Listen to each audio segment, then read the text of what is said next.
നമ്മുടെ ചാനലുകൾ സുഭാഷിതം digital channel, global Malayali news എല്ലാവരും കാണുക, സബ്സ്ക്രൈബ് ചെയ്യുക.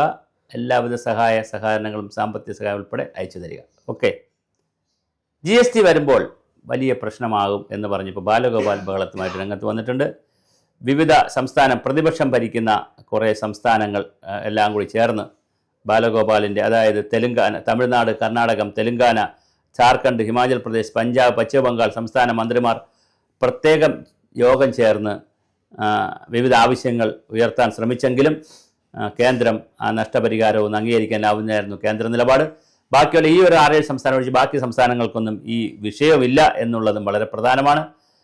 എന്തായാലും GST വന്നതോടുകൂടി രാജ്യത്തെ നിരവധി ആളുകൾക്ക്, നിരവധി വസ്തുക്കൾക്ക് വില കുറയും, നിരവധി ആളുകൾക്ക് അതിൻ്റെ ഗുണമുണ്ടാകും. അത് കർഷകരെ സംബന്ധിച്ചിടത്തോളം, പാവപ്പെട്ടവരെ സംബന്ധിച്ചിടത്തോളം, ചെറുകിട കർഷകരെ സംബന്ധിച്ചിടത്തോളം വസന്തമാണ്.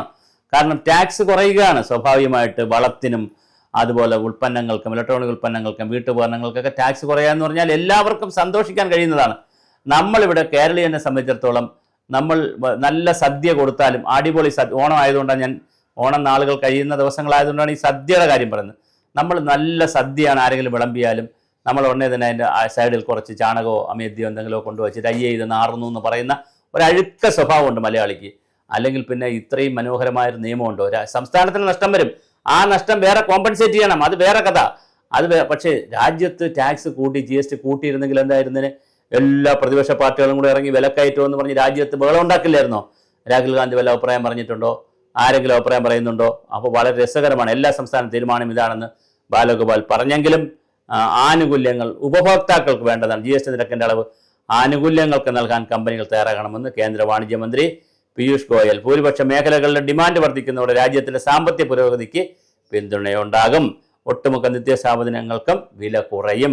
ഉത്സവകാലത്ത് GST പരിഷ്കാരത്തിലൂടെ മോദി സർക്കാർ ബമ്പർ സമ്മാനമാണ് നൽകുന്നതെന്ന് JP നദ്ദ, BJPയുടെ അധ്യക്ഷൻ പറഞ്ഞു. വരുമാനത്തിൽ കുറവുള്ള സംസ്ഥാനം നഷ്ടപരിഹാരമെന്ന് കോൺഗ്രസ് അധ്യക്ഷൻ മല്ലികാർജ്ജുന ഖാർഗെ ആവശ്യപ്പെട്ടു. GST പൊളിച്ചെഴുത്ത് ആവശ്യമാണെന്ന് കോൺഗ്രസ് ജനറൽ സെക്രട്ടറി ജയറാം രമേശ് പറഞ്ഞു. GST പരിഷ്കരണം പൂർണ്ണമായിട്ടില്ലെന്നും കാത്തിരിപ്പ് തുടരുകയാണെന്നും ജയറാം രമേശ് പറഞ്ഞു. എന്തായാലും GSTയെ സംബന്ധിച്ചിടത്തോളം വലിയ ചർച്ച നടക്കുന്നുണ്ട്. ഇപ്പോൾ നടപ്പിലാക്കിയിരിക്കുന്ന സ്ലാബുകളിലെ വ്യത്യാസം സാധാരണക്കാർക്കും പാവപ്പെട്ടവർക്കും വലിയ വ്യത്യാസം വരുത്തും. അതുപോലെ നികുതി സ്ലാബുകൾ 5-18%, 40% പ്രത്യേക സ്ലാബ് ഉൾപ്പെടുത്താനും തീരുമാനിച്ചു. അങ്ങനെ 3 തരത്തിലാണ് സ്ലാബ് വന്നിട്ടുള്ളത്.